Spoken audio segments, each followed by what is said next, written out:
आज के टॉपिक में हम लोग पढ़ेंगे सिग्मा बॉन्ड और पाई बॉन्ड के बारे में, यानी कैलकुलेशन ऑफ सिग्मा बॉन्ड और pi bond in organic compounds.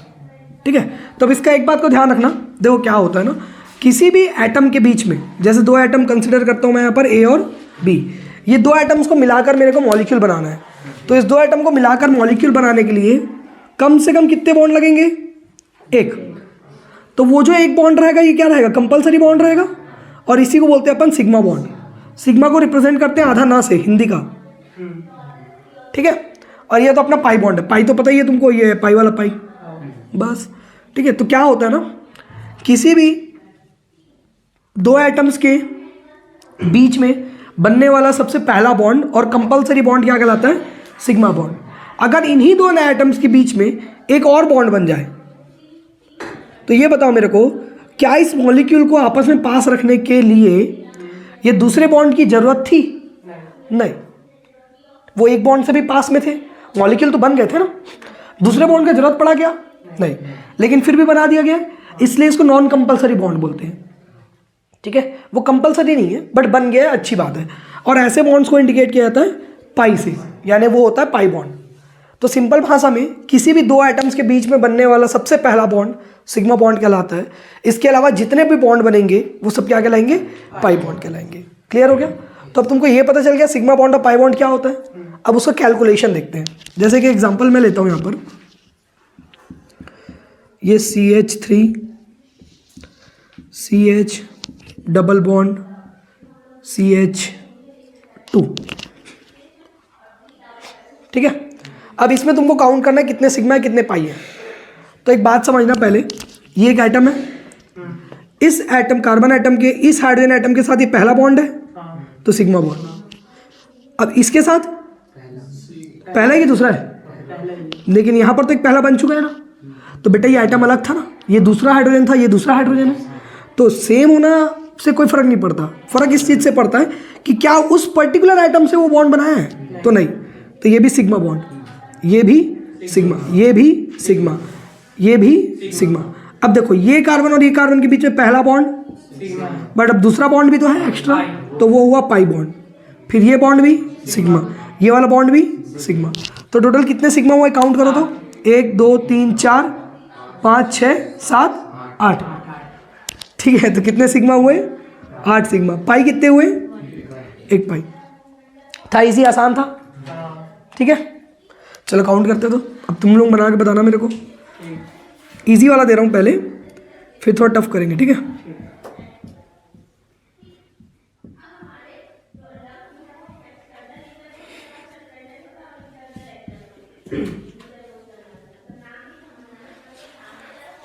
इसमें कितने सिग्मा कितने पाई?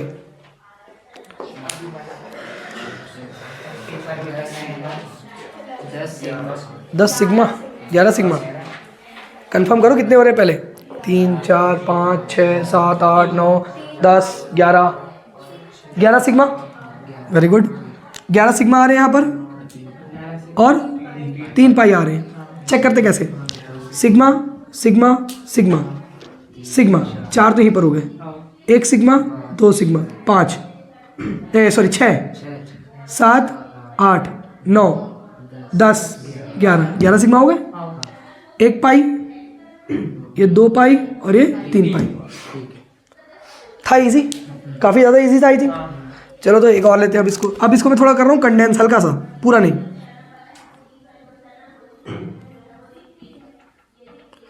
अब इसमें कितने सिग्मा कितने पाई? तो अब इसको कैसे कैलकुलेट करेंगे? तो देखो एक बात याद रखना, सिग्मा और पाई कैलकुलेट करने के लिए तुमको कंपलसरी ये होता है कि भाई इसका स्ट्रक्चर बनाना पड़ेगा। तो सबसे पहले बिना टाइम वेस्ट किए इसका स्ट्रक्चर बनाओ। कैसे बनता है? तो देखो इसका स्ट्रक्चर कुछ इस तरीके से, ये ऐसा फैला के बनाना पड़ेगा। तो चलो बनाओ जल्दी। अरे 9 सिग्मा और 1 पाई। स्ट्रक्चर कैसे बनेगा देखें, चलो ध्यान देना। CH3 C के साथ 3 ठोक H, फिर CO, तो C डबल बॉन्ड हो, क्योंकि CO के बीच में C डबल बॉन्ड हो रहता है। फिर से CH3, C के साथ फिर 3 हाइड्रोजन। इस बार ऐसे काउंट कर लेते हैं, लिख नहीं रहा हूँ मैं, ध्यान देना। 1 sigma 2 sigma 3 sigma 4 sigma 5 sigma 6 sigma 7 sigma 8 sigma 9 sigma और ये वाला 1 पाई। ठीक है, तो इसमें कितने हुए 9 सिग्मा और 1 पाई। आसान था, पक्का क्लियर है। थोड़ा सा और अच्छा ला दूँ, मतलब थोड़ा उटपटांग। इस बार ना हाइड्रोजन नहीं दूंगा, मैं सिर्फ लिख दूंगा, तुमको बताना है क्या है कितना है करके, ठीक है। चलो आसान देते हैं एकदम। पहले ये स्केलेटल स्ट्रक्चर पढ़े थे अपन, याद होगा तो, है ना। क्या बोला था इसमें, जितने जंक्शन या जितना सॉरी क्या बोलते हैं उसको, कॉर्नर, जितने कॉर्नर्स रहेंगे उतना कार्बन रहेगा। कितने कॉर्नर्स है इसमें, 3। तो कितने कार्बन हुए इसमें, बहुत बढ़िया। चलो बनाओ, कितने सिग्मा कितने पाई। भाई मैं तेरे को एक भी पाई नहीं, ठीक, 9 सिग्मा है और एक भी पाई नहीं। चलो काउंट करके देखें कैसे होगा। तो मैंने क्या बोला, हर एक कॉर्नर पे एक कार्बन, तो हर एक कॉर्नर पे एक कार्बन डाल दो। अब एक कार्बन कितने बॉन्ड बनाता है, 4, 2 बन गए, बाकी 2 किसके साथ रहेंगे, हाइड्रोजन के साथ, ठीक है। तो ये बाकी 2 हाइड्रोजन के साथ, सबके साथ। चलो अब काउंट करते चलते कितने सिग्मा इसमें, 1 2 3 4 5 6 7 8 9। तो यहाँ पर कितने हुए, 9 सिग्मा। पाई कितने हुए, एक भी पाई नहीं है यहाँ पर, सिर्फ क्या है 9 सिग्मा बस है। ऐसी और तो मत बन जाएगा, मजेदार। चलो बना के देखते हैं अब इसको। 24 सिग्मा, नहीं सॉरी,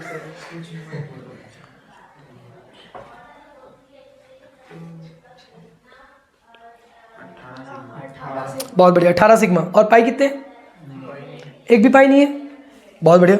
इसमें कितने टोटल, 18 सिग्मा। चलो अब बताना, 18 सिग्मा 3 बेंजीन, 18 सिग्मा 3 पाई।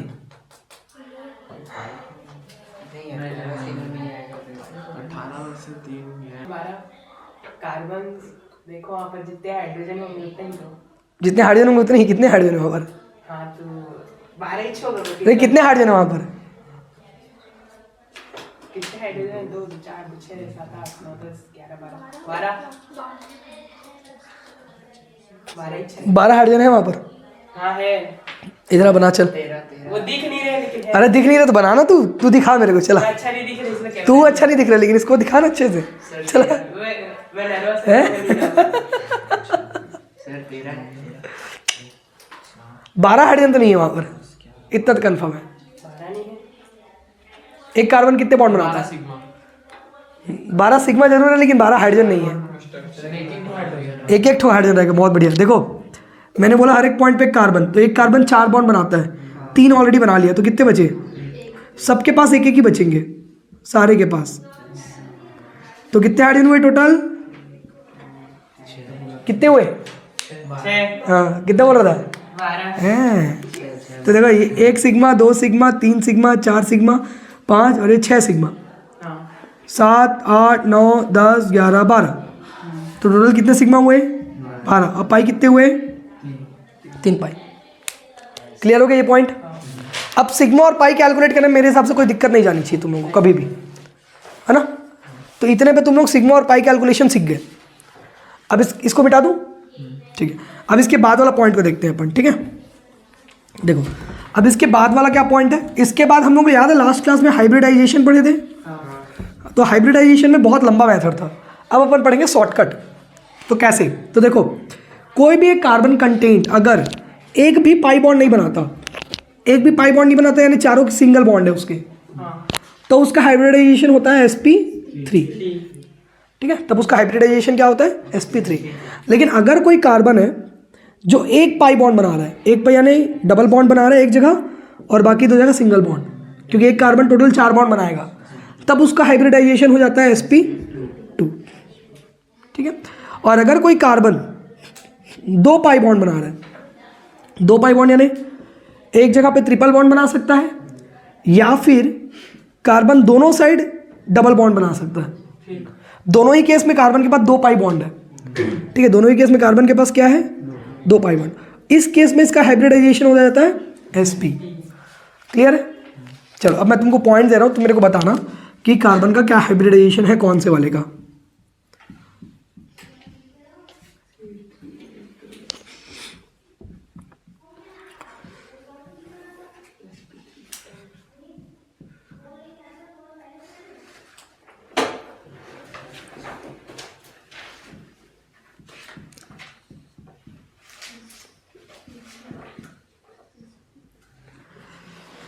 बैलेंस तो सही लग रहा है। चलो इधर से अभी अपन ना IUPAC हिसाब से नहीं जा रहे, बट नंबरिंग हम लोग अभी यहाँ पर से कर रहे हैं, ठीक है।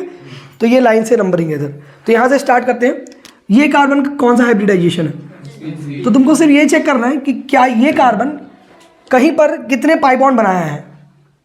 तो ये कार्बन एक भी पाई बॉन्ड नहीं बनाया है, यानी क्या हाइब्रिडाइजेशन हुआ इसका, sp3। Very good. ये वाला 2 पाई बनाया यानी sp। ये वाला कार्बन sp3 ना, कहाँ पाई बॉन्ड बनाया है, बनाया ना बेटा, पीछे थे। तो ये इसके साथ बनाया तो दोनों का काउंट होगा, वो याद रखना, ठीक है। तो इसका भी sp, इसका sp2। वेरी गुड, 1 पाई है तो बहुत बढ़िया। इसका sp2, बहुत बढ़िया। इसका sp3, वेरी गुड। इस वाले का sp2, बहुत बढ़िया, 1 पाई बनाया। तो ये वाले का sp, वेरी गुड, क्योंकि इधर भी 1 पाई, इधर भी 1 पाई, 2 पाई हो गया ना। ये वाला कार्बन sp2, वेरी गुड। और ये वाला कार्बन sp3। तो आसान है आइडेंटिफाई करना कि कौन सा कार्बन कौन सा हाइब्रिडाइजेशन का है करके। तब तो तुम देखकर बता सकते हो ना कि कौन सा हाइब्रिडाइजेशन का है वो करके। आसान है। एक ये समझ में आ गया ना। डायरेक्ट एक इंपॉर्टेंट क्वेश्चन दे रहा हूँ सीधा सीधा, ठीक है, जो एग्जाम में आता है। चलो इसमें आइडेंटिफाई करो कि कौन कौन सा हाइब्रिडाइजेशन का कार्बन है इसमें। नंबरिंग मैं कर दे रहा हूँ तुम्हारे लिए, 1 2 3 4 5 6, 6 कार्बन है यहाँ पर। क्या क्या हाइब्रिडाइजेशन के हैं उसको निकालना है तुमको। ये नोट पॉइंट मेरे हिसाब से हम लोग पहले भी एक बार लिख चुके हैं, है ना। तो ये जरूरी नहीं अभी दोबारा लिखना, बट ये वाले को बनाओ अभी फिलहाल तुरंत में।